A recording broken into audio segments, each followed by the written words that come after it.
എന്റെ കയ്യിൽ ഇപ്പൊ ഒരു ഹോം മെയ്ഡ് ഡമ്പൽ ഉണ്ട് കേട്ടോ. അതിന്റെ വെയിറ്റ് ഒന്നും എനിക്ക് അറിയത്തില്ല, ഒരു 10 കിലോ ഒരു 5 കിലോ ഒക്കെ ഉണ്ടാവും തോന്നുന്നു.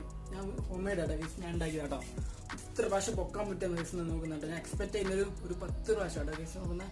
ഒറ്റ ബ്രേക്ക് എടുക്കാൻ തന്നെ 1 2 3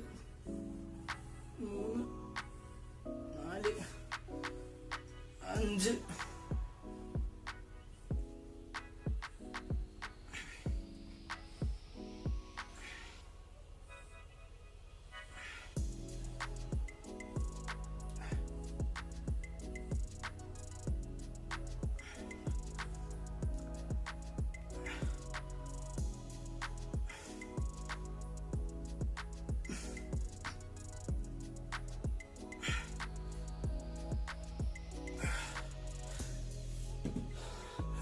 17 പ്രാവശ്യം